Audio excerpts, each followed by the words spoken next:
So when I asked questions, he would be very dismissive. He called me Dr. Google, but not in a funny way, in a way like, why are you asking me questions? Things were starting to kind of like alarms go off. But anyway, he cut me off and he said, I can tell that you're just one of those anxious patients who needs a little more coddling. And he shooed me out of his office before, like without even letting me tell him about what the other concerns were.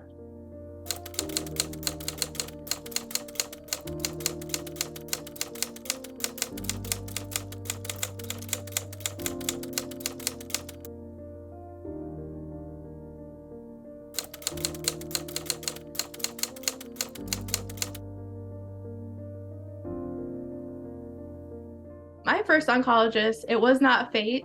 He had a parade of red flags, I can tell you that I didn't see because I didn't know any better. He gaslit me about amounts of treatments that he said, because I would have my family with me all the time. So I know that's important. I knew that as much. Like, I'm not going to be able to focus because I'm so stressed, so overwhelmed. My family would listen, would parrot back to me what was said. I could feel him saying, it's so unlikely that this is colon cancer, especially colon cancer that's causing you to bleed. But the alarms in my body and my mind were going off. And I do remember there was a point where I was like, either put me on the schedule or just like call your security and they can escort me out, because, you know, I need this colonoscopy. And he was like, whoa, miss. Also being asked by so many others that care about you, and then for you to have to articulate, well, I don't know. And then people want to know, people that care about you, well, why don't you know? What don't they know? And so it was extremely frustrating, but also I would say mainly the feelings of hopelessness and despair started to set in. You know, at first you've still got some energy, and I'd say you're still pretty hopeful, but as you continue to have doors shut and people tell you, hey, we don't know, and you're talking about your life, and then you're also on the other side physically deteriorating away, and every time you go to the doctor you weigh less, or you've got something else coming up. So I left his office, and like my anxiety didn't go away, and I now know that that's a common symptom of types of physical illness, that your body is trying to communicate to your brain that something is going on, and you get like anxiety as a result. So that's what my anxiety was. And the more as it went through that I got told that I was just anxious, the worse my anxiety actually got, because I was getting quite sick quite fast and nobody was really believing me, it felt like. And to not be heard, like, yeah, I can't even tell you how awful that felt like, to be as ill as I was and to not be heard. And the other thing is, like, at that point, it wasn't even just the doctors, but it was like family and friends and my coworkers. Everybody was treating me like I felt like people were treating me like I was crazy.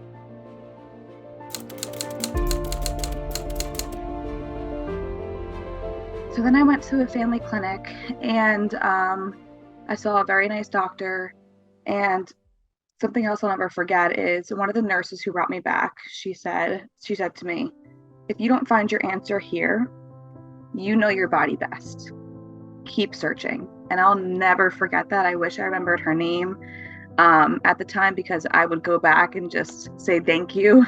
But because of her, it really resonated with me, is you know, you do know your body best.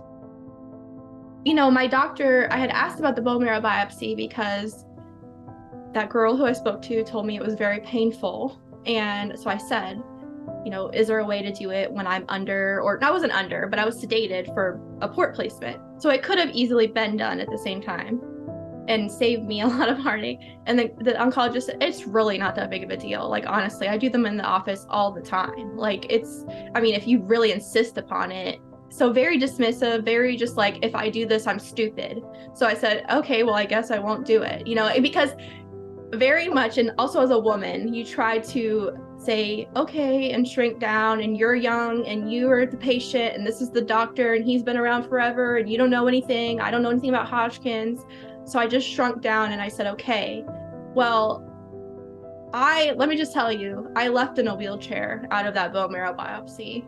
And I walked in, and my mom is traumatized from that. She was with me. She said, Chelsey, I could hear you screaming, and when you came out, you were in a wheelchair. There was a lot of confusion. I'd say a lot of anger as well, some sadness. So over the course of 13 months, I lost about 49 pounds. I had 3 different biopsies, 2 different bone marrow biopsies. I had all types of ailments and infections or illnesses along the way that caused me pretty uncomfortable pains. And it was a long journey. And to be told that we don't know, or we're not sure, or to get placed on the back burner, it was extremely difficult. And I had to learn to advocate for myself and to advocate for my own health. I had to call a lot of doctors back. I had to schedule a lot of tests. I had to call and inquire on a lot of different results and blood work, and make sure that blood work and those results or those scans were picked up by me and taken to another doctor, which when you're going through it, you feel like, I shouldn't have to do this. I'm the victim here. I'm the patient. It was pretty startling to me looking back, how I still had to advocate so hard, and I really shouldn't have, because I had all of these things lining up. And so I think it's why I, really want to get this out there, is that your body. And I was telling medical professionals, something is wrong with me. And, to their credit, they're going off of so many numbers, but the numbers are changing. And especially these older doctors who genetics and genetic predispositions, we're learning so much so quickly that they're playing catch up, But had I not advocated so wholeheartedly, had I just said, thank goodness that doctor told me I didn't need this, I would have gone home, and who knows when I would have collapsed or whatever to lead to actually getting diagnosed. So yeah, it was an intense conversation, but I kind of felt like, I don't even care what you think of me, doctor. I'm going to say I need this. And if I'm wrong, great. That's the beauty of this test. We can know that. And, for him to have to come out, I was very drowsy from my colonoscopy, but he had to come out and grab my hand and say, Amy, it is cancer, and you were right. And I know that was probably a watershed moment for him in his career too, because he did tell me I was I think one of the only patients he's ever diagnosed that was under like 50 or 60. So we just need to get people, in tune with what their family history is. So ask questions, ask these questions before, I'm sad a lot of my family members are gone, so I can't ask them these questions about people in the past. But ask the questions while your parents are here, especially people my age. Get that information down. A lot of people's families hide colon cancer because it's not glam. It's not a glamorous cancer to talk about. It's embarrassing. Our shifting kind of moral zeitgeist changes, and we're more willing to talk about poop and bathroom habits and colonoscopies than our grandparents were. So make sure you are getting the full story, I just had a really foreboding feeling. So when I got home, I went to a different medical clinic that a friend had recommended, and I waited in line to see a different doctor. And I said, I'm going to make someone listen to me, like to these other concerns.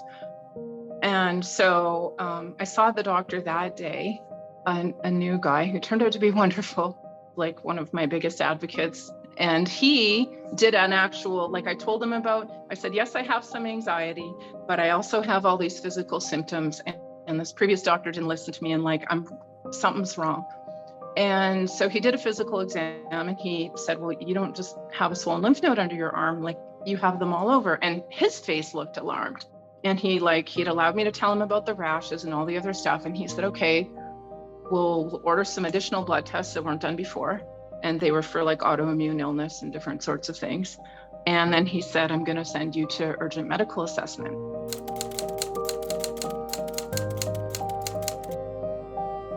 we all just do the best we can where we're at. If I just do one step at a time, one test at a time, one idea at a time, I'll get there. And it's allowed me to learn a lot more than I ever thought was possible, make a lot of amazing friends. I mean, cancer is just the worst club to be a part of, but it is truly, it's the best people I've met are cancer survivors. So if you are there, find a support system. It doesn't need to be big. It doesn't need to be grand, and it doesn't need to be the things that we see on TV or social media or any of that. Find a few people who get it, talk to them, go easy on yourself, and just keep going, because this is hard. This is hard, but it's doable.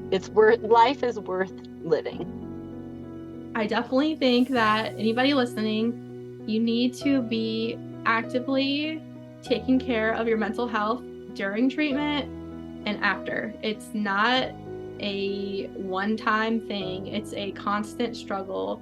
And for me, what helped me start to heal was being honest about everything that I was feeling. So that's when I turned to doing artwork. And so I ended up just I felt like I was leaving a weird relationship. I ended up just leaving the original oncologist without really telling them. I told them what I was leaving, but I didn't say a lot because I felt like I was gonna get gaslit into staying there. And so I went to Mayo Clinic full time, and this oncologist, my oncologist saved my life. His name is Dr. Ayala. He looked me in the eyes, held my hand, and said, "You're gonna be okay. We're gonna get through this together. It's okay." And even at that point, he mentioned fertility before the transplant and said, because I think I had gotten my menstrual cycle back, thankfully, and he had said, hey, if you want to take time to do this, I will wait for you. We will get through this together. Just the kindest, most two worlds experience that I ever had in my life. My biggest question, what would I have done if I would have listened to this doctor? And then also, what do people do that don't have health insurance? Because I knew that it cost me a lot to get there, and I had great insurance through the company that I had worked for. The answer, I believe is that you wouldn't be here. You would have more than likely died. Or people that inherit, this autoimmune disease in the past that have gotten this, more likely than not have not had the means of going through all of the different doctors and all of the oncology specialists and hematology specialists, and getting all of the PET scans and the CT scans to actually identify what it is that they're dealing with. So felt very fortunate, but also very sad, because I'm like, man, I can't be the only one. I know that the odds look like that on paper here today, but I know there's got to be other cases out there. We just don't know.